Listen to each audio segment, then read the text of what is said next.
What's up, everybody? Welcome to another edition of Talking Elite Fitness. I'm Sean Woodland, being joined by Tommy Marquez. Tommy, what's up? Mm-hmm. Fall's in full swing, but it's actually nice and toasty here, about mid-90s. So it's summer take that, right Lauren. now. It's still summer. It's like summer is invading fall. And proudly featuring Lauren Khalil. Lauren, you look, it's full on fall here. Yeah, no, it's summer right now. So we're. I feel like the headless it is fall. We have a heated. The headless horseman's about to pop out of her background right now. I know. She's got like pumpkins and.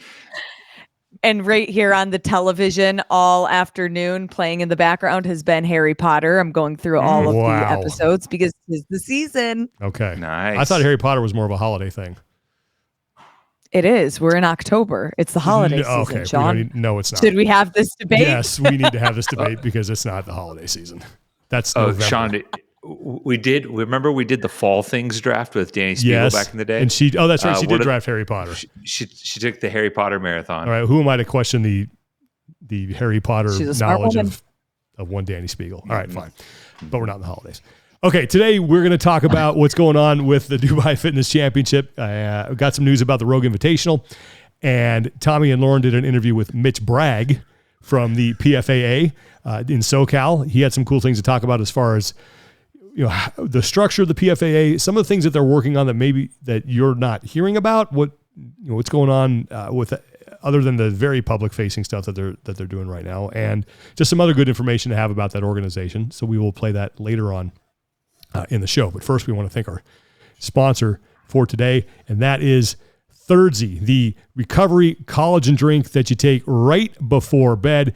It is absolutely fantastic. It has plenty of great ingredients. It is melatonin free, so it's not habit forming. It has GABA, magnesium, L-theanine. It helps calm your central nervous system and make sure that when you go to sleep, that you A, get to sleep more quickly, B, sleep more soundly, and C, feel great when you wake up. You take it not right before, maybe like an hour before you go to bed, kind of when you're in your winding down routine. When do you take it? I'm going to be honest, guys. I took it like 5 minutes before we started this. Oh, so we better hurry up because you're going to be like, OWT. So we're recording at night. Yeah, so it's late. It's a ticking time bomb. That's good. We gotta speed this thing up here. If you're watching this, you'll be able to see the effects of Thirdsy. I didn't want to wait till we were done. No, that's smart. Like that's actually really smart. So if you are watching this, you will kind of like see the effects of Thirdsy throughout the show. If I doze off, I apologize in advance. As we move through this. Great. But you can scan the QR code on your screen, or you can go to thirdsy.com, use our code TEF, and you will save 20%. I cannot stress how good this stuff is and how vital it is to my survival right now. I still don't get enough sleep, but the sleep I do get is much better quality thanks to Thirdsy. So check them out, thirdsy.com. Use the code TEF. Okay, first bit of news we want to get into. Let's talk about the Dubai Fitness Championship. The qualifiers going on right now. There is a leaderboard up. You can link to it from their link tree on Instagram, the Dubai Fitness Championship Instagram. The last day to submit scores is October 10th, so that is quickly approaching. And there are still some, if you go to leaderboard, there's some names that you might recognize on there, but a lot of big names have not yet submitted scores, as is customary with something like this, where they wait till the end of the day, like the right up against it, and then everyone hits send. So. Looking forward to seeing how that plays out, because that is always one of the major off-season competitions. No doubt. Has anyone announced for sure that they're going? Like, do we know if for sure who's attending yet? Because they do allow people to come in via other means than the qualifier. I haven't seen anything yet. Yeah, I don't know, Lauren. Yeah, I've heard some stuff behind the scenes, but nothing official. Yeah, I haven't heard any official announcements. I think maybe it was on our Friday Q&A. I've been seeing that Luca has been posting some of the qualifier videos and then tagging Dubai Fitness Championship. I mean, if you scroll down to the bottom of the leaderboard, it has Roman Krenikov, Alex Katoulis, Callum Clements. So some familiar names on there, but again, no scores yet. Yorgos Karavis, a lot of like European athletes that pretty frequent that competition, especially like Yorgos and Alex have been there pretty much every year. And then, Luca has done it most years. And yeah, there's a pretty distinct, not just European, but there's also some like Oceania, Pacific athletes too. I think the Fowler brothers are signed up for Jake Douglas. Zane Healy. There's a few others. I'm trying to think off the top of my head, but yeah, usually that's like a much more reasonable fly. Oh, Keelan Henry, Con Porter signed up for it. Yeah, it's a decent amount. Tommy, correct me if I'm wrong, but isn't the Dubai Fitness Championship kind of where Lazar Djukic first sort of showed up on the scene or started to make a little bit of a name for himself? Yeah, no doubt. I think it was the 2019 Dubai Fitness Championships, which was technically the 2020 season. He finished 5th at that competition, and that was back when, the early. There was kind of like this mad dash to get to some of the early sanctional events, Dubai, Wodapalooza, Filthy 150. And that was one of the ones where the programming is going to be pretty extensive. You're going to do a lot of volume. You're probably going to do some nasty tests that involve some heavy lifting. You're going to get to swim and you're going to get to have like a pretty, I don't want to say necessarily well-rounded because, they did some fun stuff that maybe fit outside of the norm. But you got to touch on a lot of different programming pieces that maybe some of the other more condensed sanctionals that existed at the time weren't necessarily a part of. And that 2021 was definitely a fun one because I remember specifically that year Brent and Pat both went to Dubai and they went there to try and get an early ticket just in case, as well as it was one of the best paychecks out there. Yeah. And I remember Lazar John with him a little bit about the very first swim event because he's just like, yeah, I'm gonna give it to you here. I'm the best swimmer in the field, and I'm gonna show it. And I remember that standing out specifically on the first day as we were, out there on the beach. But that was definitely one of the ones that he also decided to go back to frequently. As this is always on his calendar, a good competition. He was close with the organizers and a good competitive off-season opportunity for him as someone that was really trying to stamp his name in the sport. Well, speaking of events that used to be sanctioned events and are very prestigious, the Rogue Invitational is quickly approaching as well. That is November, I want to say 8th. It's that weekend. All I know is that I leave on election night, so that should be fun. Oh boy! I'll be glued to whatever. Get yourself a slice of the newsroom pizza. Oh God, the newsroom pizza. Remember that? Hey, you're all working 14 hours, but you know what we did? Here's your pizza. We got pizza, everybody. All right. And then those are people out in the field. Sorry, I'm going off on a tangent now. People who were out in the field at the different election offices, they didn't get jack squat. You'd have to come back and get whatever the cold leftovers were at midnight cold or whatever crust. You got. Oh, yeah. TV station. Election pizza night. Oh, election pizza. Yeah, that was a big one. Every single news station in the U.S. has pizza. This is, if you're in a news department, like this, so being in the sports department, our big nights were Friday nights for high school football and then any huge sporting event. So Sundays, really, anytime the Jaguars played, we were grinding. The news department, they have, at least where I was in Florida, they got 2 things, all right? They got election night. That's their Super Bowl. It's all hands on deck. This is the greatest thing ever. And hurricane coverage. That's it, right? So, yeah. Okay, sorry. Anyway, Rogue Invitational. We have more information about who's going to be participating, and as it usually is, it is a who's who of the sport's best. I mean, Tia Toomey is going to be there. That got announced. Jeff Adler is going to be there. Laura Horvath is going to be there. Pat Vellner, Gabby McGowan, Justin Medeiros, Roman Krennikov, Gumanson, Danielle Brandon, Jason Hopper, Ariel Lowen. But as you go through, these athletes who are here, Noah Olson is going to be competing. Alex Gazan, Dallin Pepper, Brooke Wells, Jay Crouch, Amanda Barnhart, Chandler Smith, Emma McQuaid, Brent Fikowski, Emily Rolfe. I mean, the list goes on and on of these just, as Pat Sherwood used to say, just absolute pipe hitters. Mm-hmm. And so the question that I have now is that I think in the past, the Rogue, Haley Adams is going to be there too.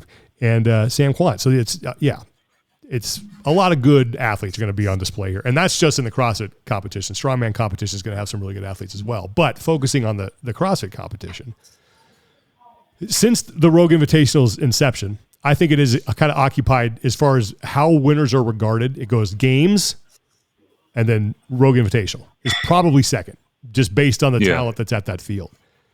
But I think this year that might be reversed. Yeah. Lauren, you can jump in first if you want. Yeah, and again, I don't want to take anything away from James and Tia at the games and earning their performances and everything that they did at the games. But just when you look at the field, I mean, we didn't see Jeff Adler. We didn't see Laura Horvath. 2 of last year's games champions are now going to be in this field. I just feel like this is going to give us a better idea of what the caliber of athletes really look like at their competitive best. Well, and I say that without taking anything away from the games. Yeah. Different, but you don't want to take anything away from the results, right? Like, congratulations to all the athletes that crushed it, that podium, that won. Not taking anything away from there. But if you take a step back and you just look at, all right, what were the details of what happened?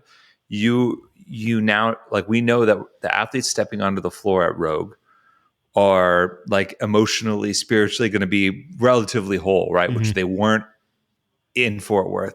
You had a lot of athletes competing under, a lot of different circumstances, both, based on their relationship to Lazar, based on their relationship to the sport. And it's safe to say a lot of them didn't have the same competitive fire. You couple that with, you're actually going to have the defending champions from last year competing and finishing the weekend. And normally the knock, I would say, would be that the comparison to Rogue that doesn't hold as much water is the programming aspect, right?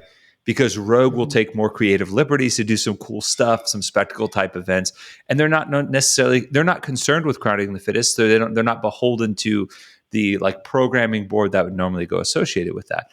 But I say, like, to that this year, I think that's not as valid because the games itself didn't do their full programming board. They cut out an entire day of competition. They cut out the majority of. They cut out a good portion of 2 days of competition, and abbreviated stuff and changed things. So I think this kind of becomes the de facto, marquee event that everyone can kind of hang their hat on, right? In terms of full field, full weekend of programming, everyone with like clear eyes and full hearts going out into the competition floor. And I think this is the year it'll be more valid than others. But it's tough, right? Because like, you don't want to take away from like what James did, what Emily did, some athletes that like made some, created some like lifetime accomplishments and things that they've been chasing for a while. So at the same time, like, 2 things can be true. You can say that, there might be a little bit different street cred with Rogue, if you will. And I think the athletes and the people behind the scenes will be saying these exact things like, hey, this is maybe really the real one. But it's also hard to know where athletes are in terms of like their peaking for their like training, right? Because usually Rogue, and even we talked to some athletes at Wadapalooza a couple weekends ago, it sits at a weird cross section for athletes. Are you cycling back up in terms of your training to maybe hit Rogue full speed and then take a long off season? Did you ever really take a full break from the games? And maybe you're thinking about going out to Dubai or Fit Fest or any one of these other competitions. And it's hard to say. And that's another one. At the games, everyone's coming in with their entire season centered around that day. And that's really hard to replicate at other places. Yeah, but I think given and I agree with everything you said, by the way, given what took place at the games, that, yes, the people were coming in with their fully armed and operational battle stations, but their spirit was not there, understandably so. And again, I'm not taking anything away from James and Tia. They went out, they performed, they won. But Laura wasn't there. Adler wasn't there. A lot of guys, when you talk to them afterwards, were saying, I think it was either Vellner or Frykowski who said this, I've never been so disinterested in the competition and the results in my life. That's going to affect the performance. And I agree with you. I think now they're going to be, I think this is going to be a bit cathartic for them when they get back. It's, it's going to be in Scotland. They've never competed there before. It's going to be indoors at a new venue. I think it's going to not have that cloud obviously hanging over it, and people can go and honor Lazar's memory and not feel bad about being out of the competition floor when they're doing it, if that makes sense. Because I think there was that conflict at the games. Yeah. Yeah. And I think that SoCal did that for the athletes that were there and for the Tier Cup in a lot of ways, just speaking to them and seeing them be able to cheer for each other and smile and even interacting with them and hearing that the love of CrossFit was coming back and they were able to see that they could find a way forward, maybe not with everything, but specifically with the competition that they were at. It was really good to see, to get that barrier of entry back from, oh my God, this terrible thing happened at the games, to, well, how do we move forward? Do I want to be back on the competition floor again? And I think, at least with some of the athletes we spoke with in SoCal, they felt that again, at least for these off-season competitions. Yeah. And a lot of them were excited to actually go to Scotland for the first time. You know, it maybe doesn't get the same type of volume in terms of like vacation destination traffic as some of the other ones, but it's anyone you talk to is like, man, I really have always wanted to go here, and they have a reason to, beyond just like taking a step out when they're on a European vacation. But also, I think it'll be very important too. Like, typically, your first touch point, you know, as an athlete for these weekends, beyond getting there and like just trying to kind of get settled, is you have the whole check-in process. And I think Rogue in the past 3 years has been phenomenal in how they've taken care of athletes. It's been second to none. Like, the athlete check-in process has felt unique. They've gotten cool gifts. It has been very very well thought out and like meaningful. Year. Oh my gosh. Well, I think it was Katie Henniger who posted a story today, and it was like the kilt? The tartan. It was the and I apologize if I'm using the wrong term, but it was the material, and it was the plaid material that you usually sort of see made of kilts, and it was like just moving.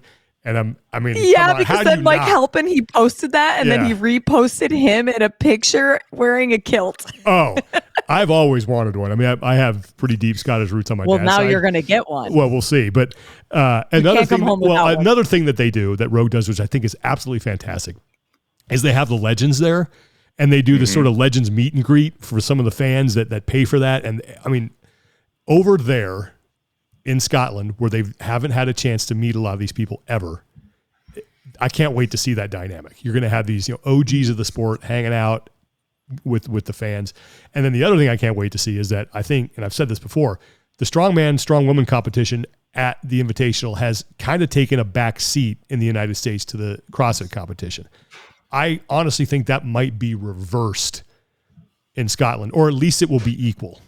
And I think the crowd is going to be bananas the whole weekend. I think just that the whole dynamic and atmosphere is going to be fantastic. I can't wait to see it. Man, now you got me going on a rabbit hole of like what I want to see them get as a gift. Like, I mean, obviously, like, you want the kilt, but like my high school's mascot was a Scottish chieftain. We came out behind the full bagpipe. It's one thing Salinas is known for, is its rich Scottish history. Exactly. It's like the Utah Jazz. Precisely. Exactly. Yeah, precisely. And Utah and its hockey, hockey team. But we came out behind the full band, Scotland the Brave playing. Like, I would love to see them, like, every athlete just taking pictures with, like, the kilt and like a Scottish claymore sword, like one of those big old broadswords that the chieftains carried. Could you imagine the photos of, like, I don't know. I just want to see like Dallin Pepper with this gigantic broadsword behind him. Yeah. Or shillelagh. That would be cool. More Irish, Give him some bagpipes and let him try to teach him how to play that. I think that'd be that awesome too. Because they got the guitars in Austin with the cowboy boots and stuff. So get him out there and try to teach him to play the bagpipes. So looking forward to the Rogue Invitational. I think it's gonna be a great event. I can't wait. Okay. Speaking of events, I mentioned this earlier, but we were all down in Southern California for Tier Wadapalooza SoCal, which was a fantastic event. Loved that team competition. But during that, Lauren and Tommy got to sit down with Mitch Bragg from the PFAA and talk to him about the structure of the PFAA, things that they might be working on that aren't as public facing as obviously the big one that is still going on right now.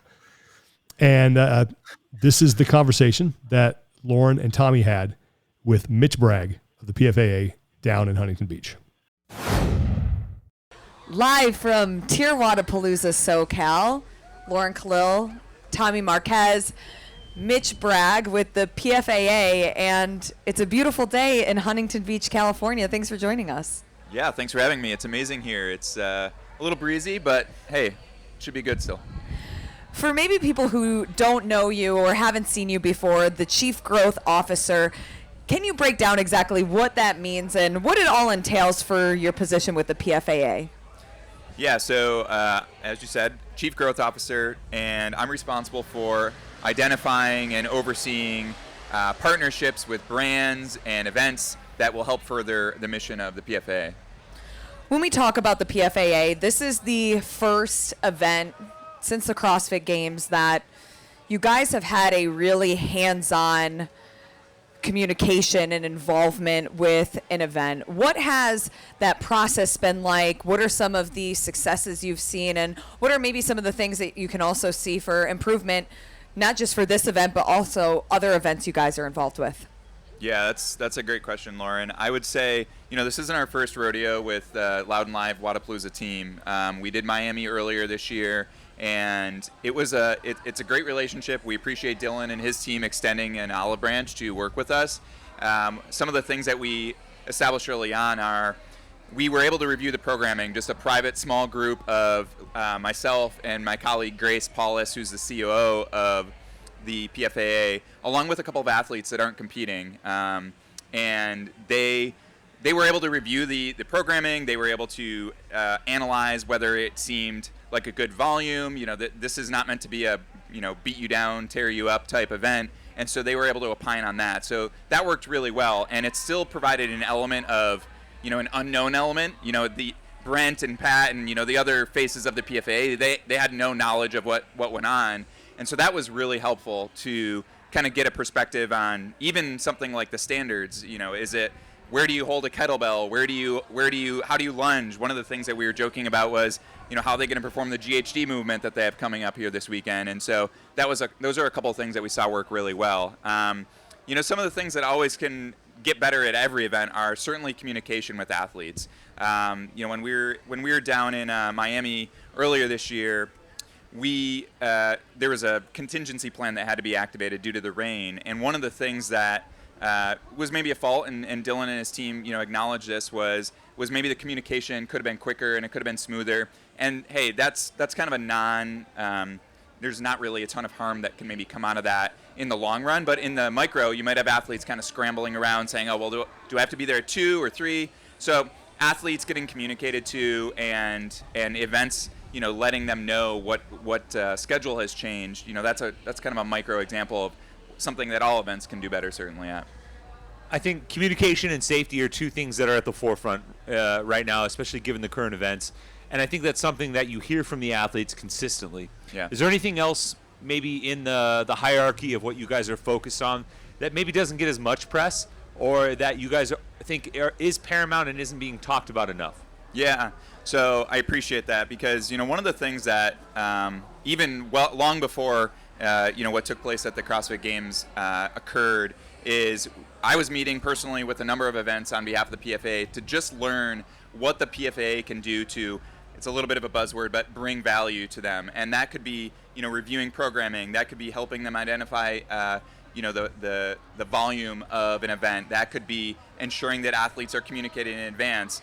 Those conversations have happened well before the games and have happened since the games. And a lot of events have kind of behind closed doors said, we support what you guys are doing. Maybe we're not ready to quite raise our hand and say, hey, we're actively working on a dialogue with the PFAA, but certainly behind closed doors, they've said, we want to get better, we want to improve, and we want to do what's best for athletes. And I could say the same thing about not only events, but I could say the same thing about athletes. There's been a number of conversations with the top 30, 40 athletes in the world that have expressed interest and had engaging conversations behind closed doors that maybe they're not just prepared to talk about in the public sphere just yet, for a variety of reasons. And again, same with brands. Spoken with a number of brands that have said, hey, we're just not in a place right now where we can say this publicly, but we know that the PFAA is advocating on behalf of athletes. So how do you triage then? Because there's a lot going on that either you can't state publicly or is still kind of incubating to get to a point where it can be most effective. Yep. Where do you turn your attention to then, and how do you adjust accordingly?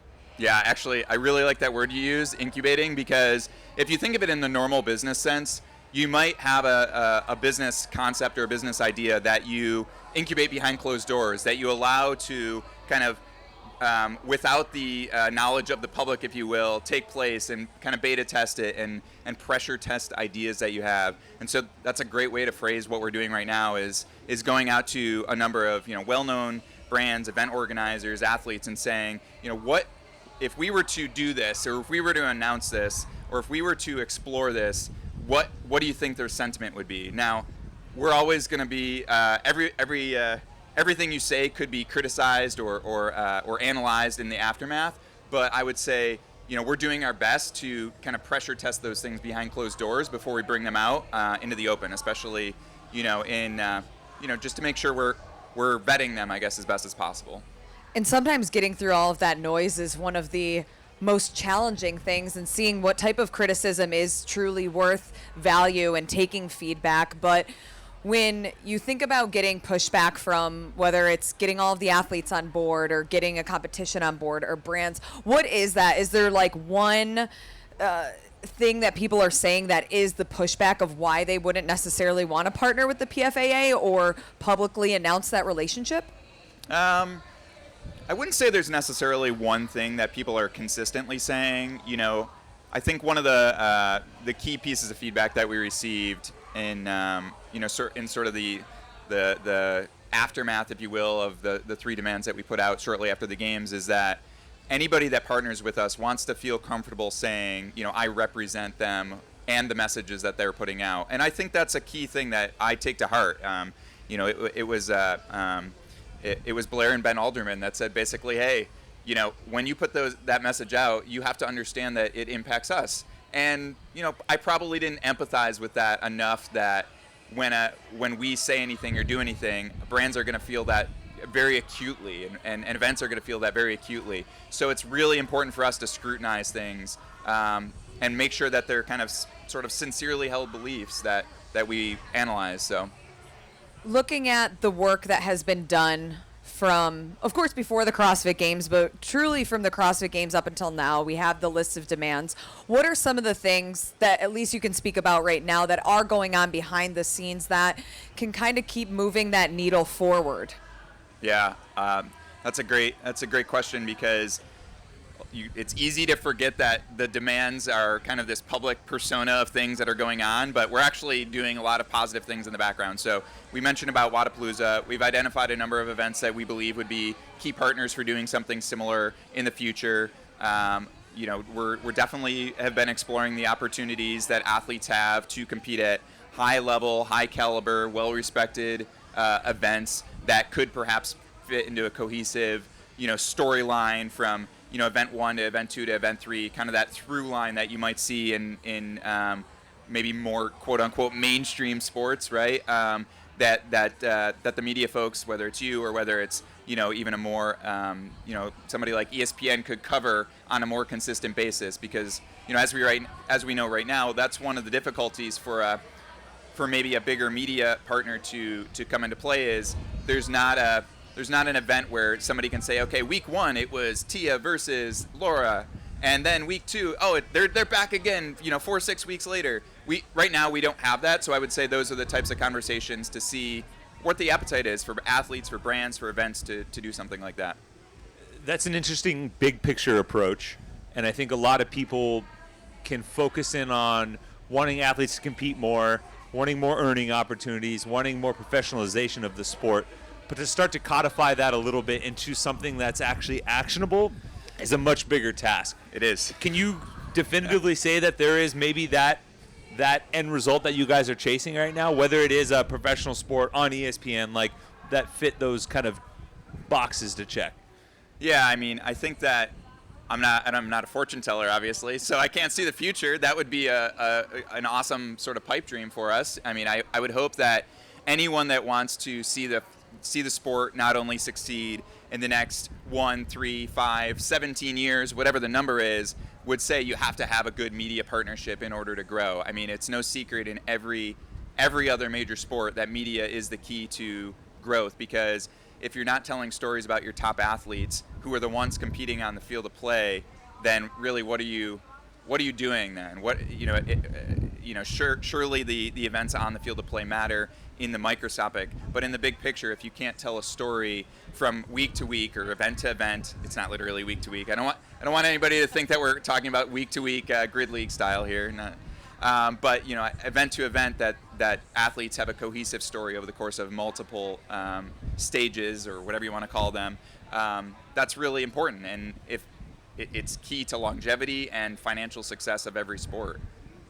Given that you aren't in as much of a forward-facing role like Brent or the other board members, being athletes that actually go out and compete, for you personally, what was kind of what pulled you into this role and motivates you to work in this type of field, given honestly, like in this sport right now, there's a lot of labor of love versus like anything else? Yeah, no, that's I ask myself that same question every day. No, I would definitely say that. So I got connected with Brent a little over 2.5, almost 3 years ago or so through Matt O'Keefe. I mean, O'Keefe is like the 6 degrees of separation is basically everybody. He's the point guard O'Keefe, of CrossFit. right? He just makes connections everywhere. Yeah, so big hat tip to O'Keefe for making that connection. And this was, again, 2-3 years ago when, I didn't really have a reason other than I really wanted to help the sport. I was involved in sports early on in my life, and that's not what I do in my day job, quote unquote, but it's just something I'm really passionate.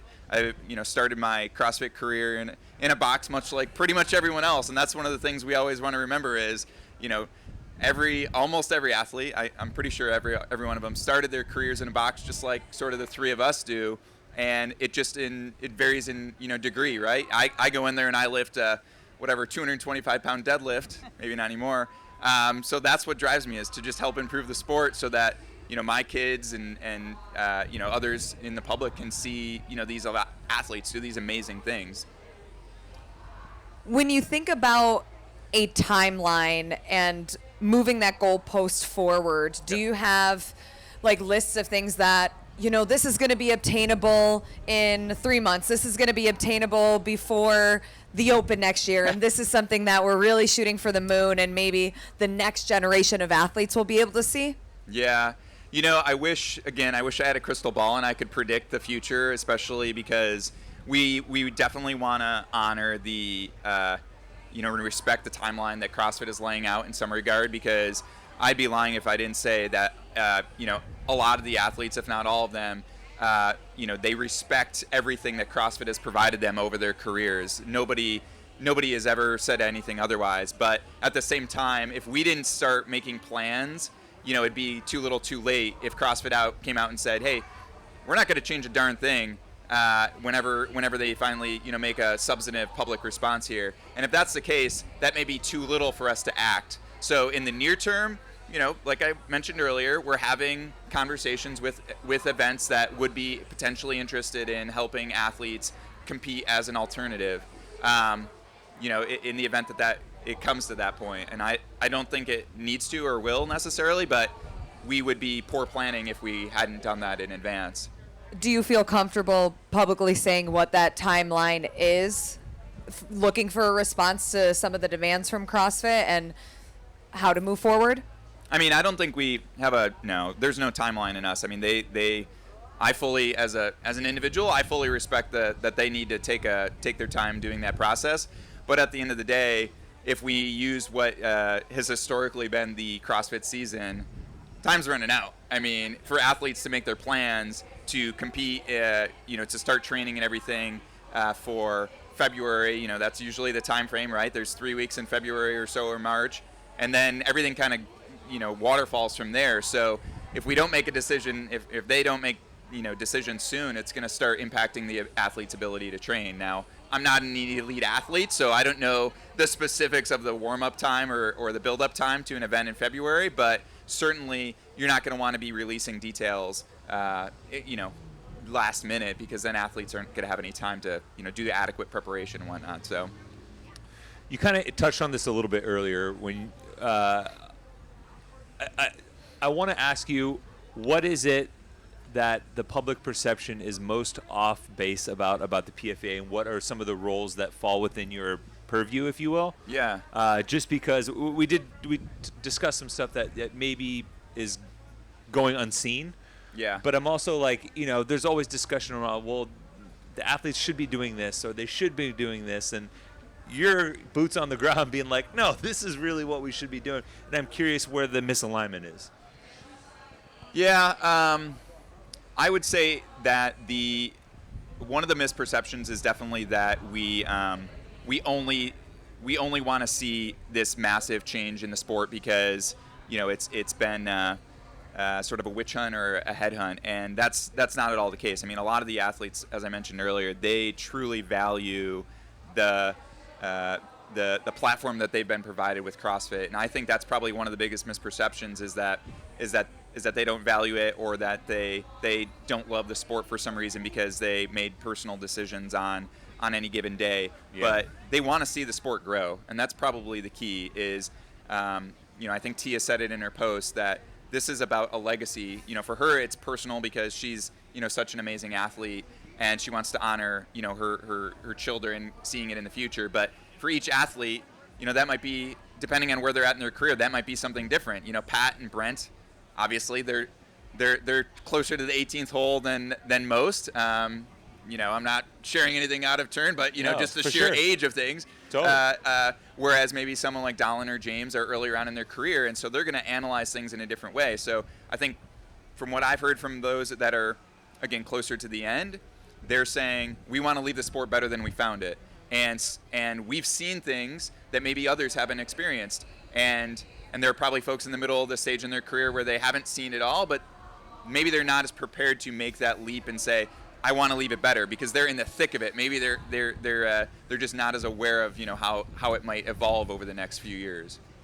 Kind of imparting that perspective on the next generation is a really tough thing, right? It is. There's a big communication, a big I don't want to say wisdom gap, because I mean a lot of these athletes are wise beyond their years in many ways because of their experiences like this. But is there anything in terms of the interactions that you see from the older generation like Brent and Pam and the newer generation that really kind of gives you hope? Whether it's just a single interaction or a couple of athletes here and there that that get it. Yeah, I mean, just like we've seen the athletes' training evolve from, the early days to now, and, I think it was Brent was telling a story a while ago about, he knew when someone, I think it was actually Lazar, had made that next jump, and he started bringing his own food to the games, mm-hmm. and he started taking serious about certain aspects of recovery and details like that.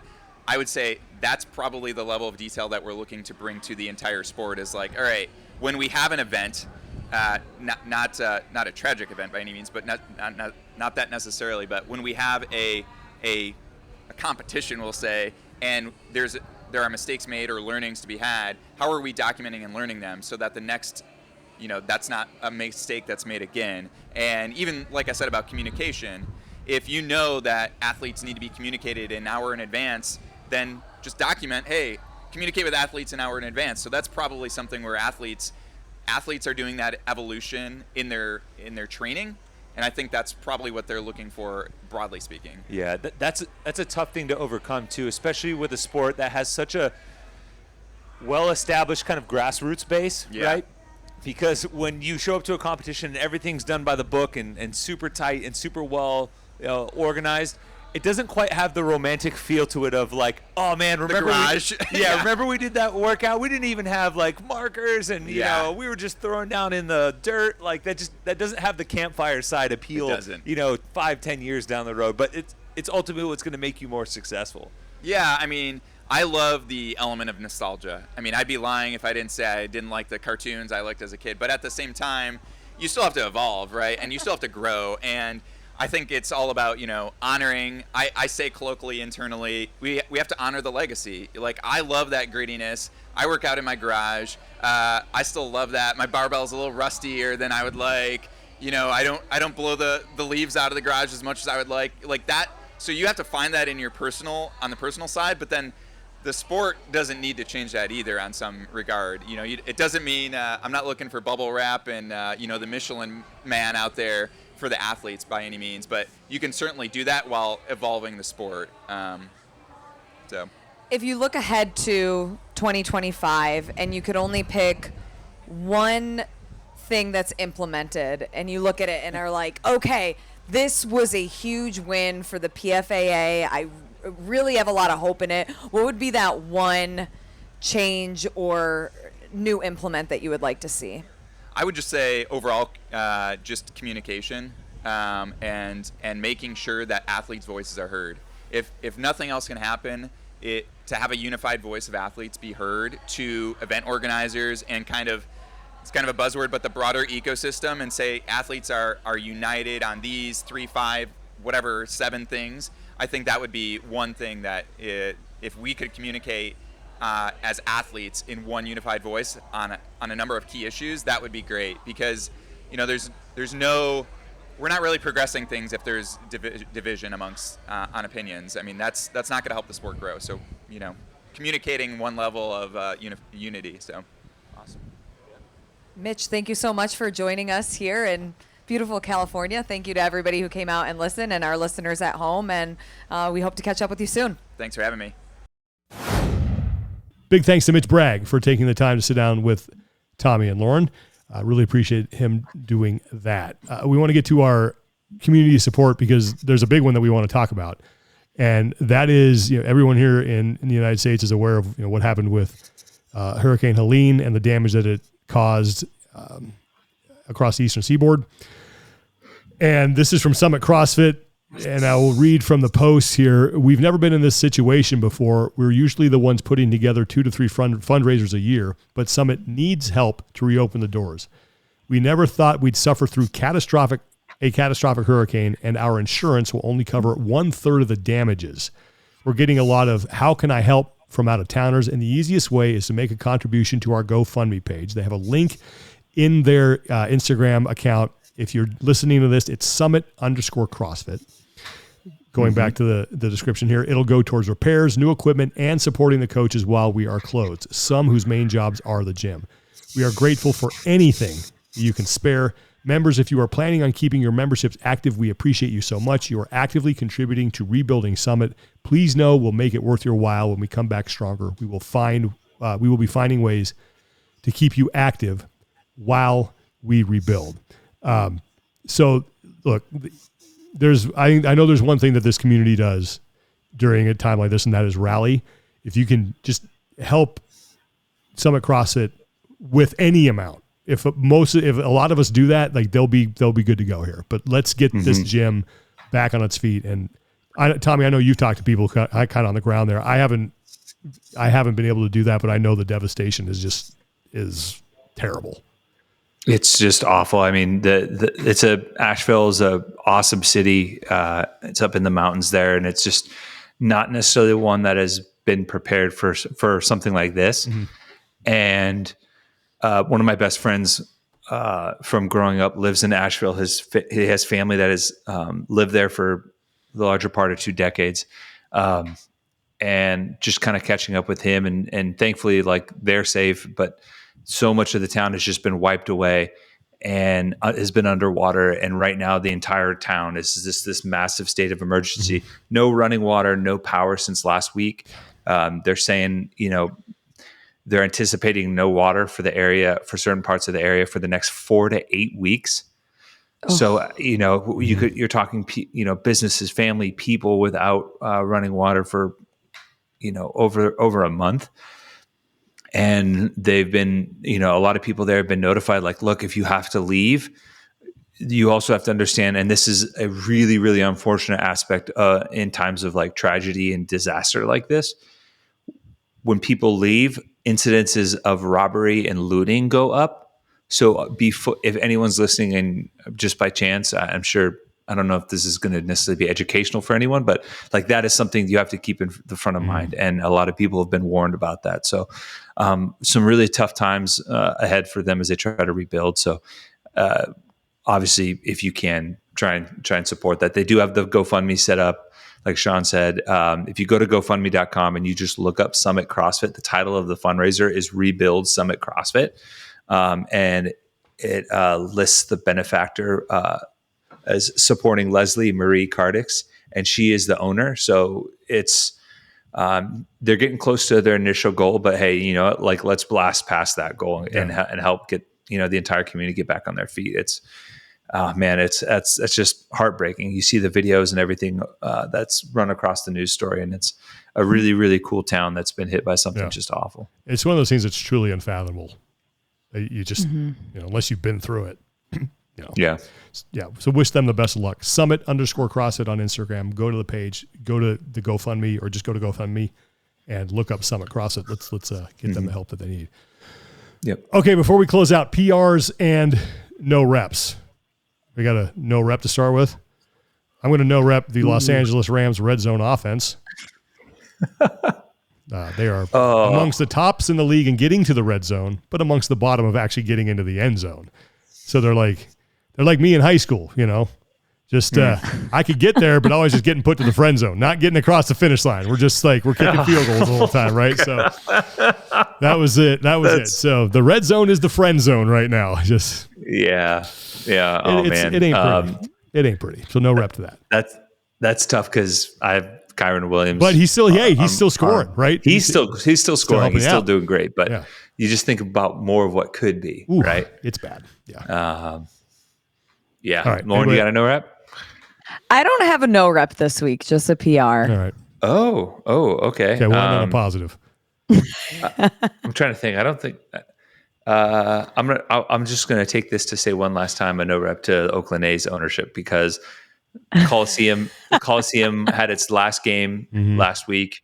They sold out. They opened up the third deck. Everybody showed up in a big way.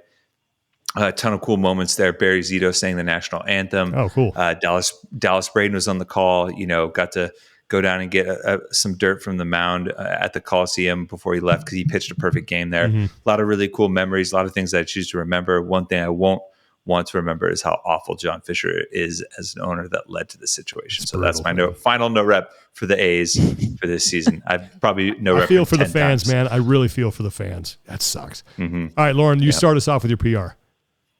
PR to Christian Harris and his pizza making skills. Oh, so this is better than election night pizza. This is way better than election night pizza.